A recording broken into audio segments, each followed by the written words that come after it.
huge problem for EuroLeague when being compared with the NBA. The NBA plays 82 games. The EuroLeague, each team plays 30 games. So definitely a big difference there. Each game they play, more and more money is coming in. So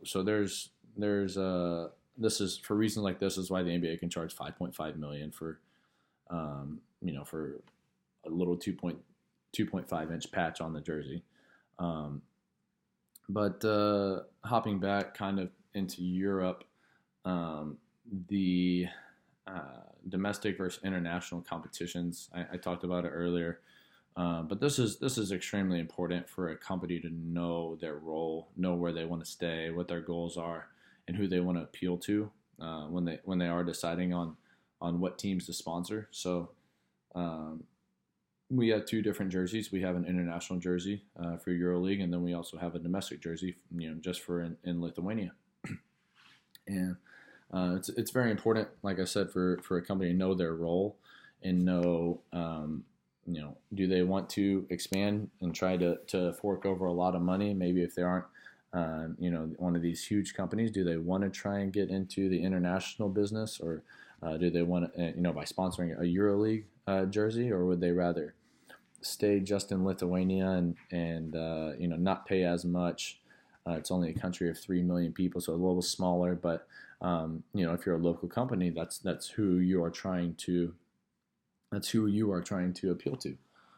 So that is definitely a decision that these corporations have to make, and something that they have to be smart about. Other forms of sponsorship.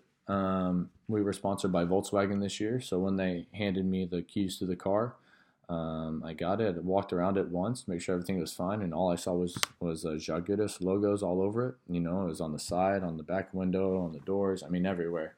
So that is definitely a form of sponsorship, and you get that everywhere you go. That's kind of a given when you go overseas, that you're given a car by your club, and usually that car is plastered, with logos of your team all around the logo of the car. So that's one form of sponsorship, and then also another form of sponsorship is the stickers on the floor. So this is something that is, it's definitely changed in between, from game to game, depending on international or domestic game. And I think maybe in a couple of years, I think I would not be shocked if the NBA made this move as well, just as they made the move towards patches on the jersey. And it's all about greed, it's all about money, and the NBA is thriving right now. So I think companies would be willing to pay through the teeth to get to do that, and I think that'll happen soon. NBA advertisers. So a couple years ago, Adidas was the sponsor of NBA jerseys, and there was a little Adidas patch this big, a little small logo on every jersey. And then Nike made a deal with the NBA to become the manufacturers of the jerseys. Headbands, sleeves, socks, everything. And that deal was, I believe it was 8-year, $1 billion. So they're forking over 125 million a year. So clearly the NBA has, so much money. And like I said before, I feel like a broken record, but it's a reason like this why they have the best talent, because they have the most money. And that right there is why the NBA is thriving. They're making good deals, large deals, TV deals, shoe company deals. So it is smart that they're making these moves right now when they can. And I think they're setting themselves up, really nicely for the future. Now, team versus individual advertisements. Obviously, when you're, just an individual, you aren't wearing a jersey all the time. LeBron James, plays for the Lakers, but when he's off the court, he's not wearing a Lakers jersey all the time. Now, whenever I heard that LeBron James signed a Nike deal worth over $1 billion, I was shocked, and first of all I said, man, that's too much money. It's too much money to give one person. Um, Whenever you don't not sure what it's back, what you're getting back. But the more and more I did research on this paper, I found out that he, he makes a little less than 44 million per year in sponsorships, um, which is quite a lot of money. But then over in between the years of 2014 and 2015, through a 12-year or a 12-month span, Nike sold $340 million worth of LeBron James's shoes. So clearly, they knew what they're doing. They are, that's why they're Nike. They're the best of the best. Everybody wants to be in their stuff, and they're willing to pay because they know that they'll make it up on the back end. So with advertisers, they want to be around clubs that have a great support because they want to see jersey sales.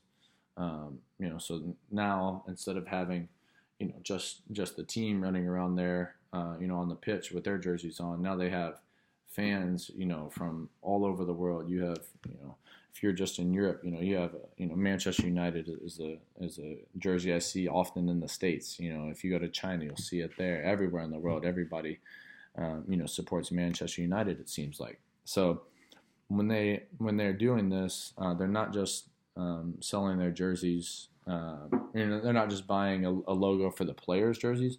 They're also buying a logo for the fans' jerseys as well. And this is obviously, exponentially, more jerseys out there as fans than as players. So our jersey advertisement's worth it. I think there's 3 things, in my opinion, that you need to look at. You need to have substantial supporters and viewerships for the club. The club needs to perform well, preferably win. And then also the corporation needs to get the deal done at a good price. So I think the third one is the least important. I think that the top 2, it's important for the market researchers to kind of take this out of their hands a little bit and give it to more people that have expertise in sports. Even people that predict how teams are going to finish throughout the year. Before the season, so they know. I think in my opinion the best teams to sponsor are kind of middle of the pack teams that have a large following and overperform. That way you're getting it for less money. But also they are being seen by their supporters, the viewership, and the more and more they win and the more they perform, the more popularity they will get. Therefore, the more popularity your advertisement gets. So I think this is something that it's weird for a company to hand over its market research to more sports expert more sports expertise. But I think in this situation that would be best, because I think that's really how you would get one an advertisement for a steal of a very good club. So yeah, that's all I have. I really appreciate it, and thank you for your time. Thanks for watching this, Dr. Reese. I had a lot of fun doing this, and look forward to hearing your feedback. Thank you.